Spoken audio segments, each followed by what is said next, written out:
করার জন্য 17 কোটি টাকা দিয়ে সেটা কমপ্লিট করেছি। আমরা এডিবি ফান্ড নিয়েছি, সেখান থেকে 14 দেবতা বাড়ি সেটাকেও আমরা নতুনভাবে তৈরি করার চেষ্টা করছি। আমাদের কসবেশ্বরী মন্দির সেটাকেও নতুনভাবে আমরা নতুন আঙ্গিনায় সেটাকে আমরা নিয়ে আসি। তো যেটা আমার মাননীয় মন্ত্রী বলছিলেন যে ত্রিপুরা সরকারও মাননীয় প্রধানমন্ত্রীজির বারবার যে স্লোগান কি বলেছেন উনি, বিকাশ ভি और বিরাসত ভি। তো সেই জায়গার মধ্যে আমাদের যে উন্নয়ন ও ঐতিহ্য, এটা আমাদের বিশ্বাস এবং আশ্বাস, সেটাকে সামনে রেখে মাননীয় প্রধানমন্ত্রীজি যেভাবে আমাদের শেখাচ্ছেন, যেভাবে আমাদের দেখাচ্ছেন, মার্গদর্শন করছেন, সেইভাবে কিন্তু আমরাও সেইভাবে করছি। আমরা এটাও দেখেছি যে মাননীয় প্রধানমন্ত্রীজি কর্তারপুর সাহেব করিডোর সেটাও করেছেন, বুদ্ধিস্ট সার্কিট আপনারা কিছুদিন আগে দেখেছেন, বাজেটেও তার সংস্থান রেখেছেন।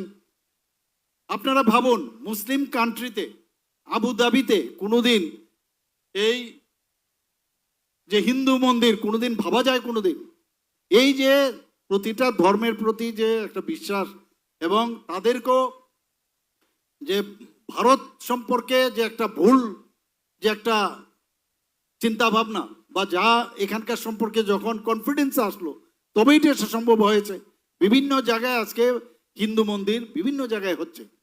কাজে সেই জায়গায় আজকে আমি মনে করি যে আজকের এই যে ভগবান শ্রী জগন্নাথ আমরা সবাই জানি, এবং ভ্রাতা বলভদ্র এবং ভগিনী সুভদ্রা যেভাবে সম্পূর্ণ কাঠের তৈরি, কিন্তু এখানে আবার পাইপ দিয়ে অন্য কিছু বানিয়ে নেবেন সেটা সম্ভব হবে না।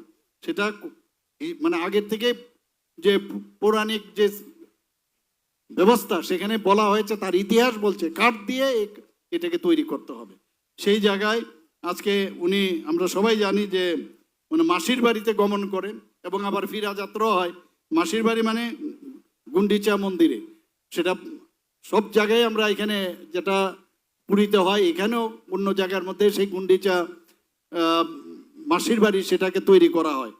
এবং এই যে আসা এবং যাওয়া তার মধ্যেই মানুষের সাথে সংযুক্ত হওয়া, এবং উনি এই তিনজনে এসে আমাদের শ্রী জগন্নাথ, বলভদ্র ও দেবী সুভদ্রার আশীর্বাদ, এর মাধ্যমেই কিন্তু আমরা যখন আশীর্বাদ আমাদের উপর বর্ষায় আমরা আরও 1 বছর আমরা সেই এনার্জি নিয়ে আমরা কাজ করব।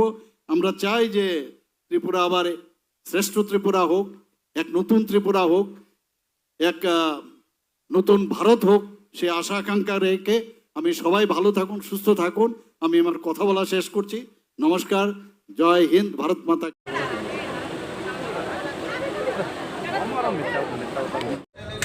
আমাদের এখানে পাবেন টাটকা চালের গরম ভাত, খাঁটি মশলায় রান্না করা। তাই আর দেরি কেন, আজই চলে আসুন শুভমঙ্গল।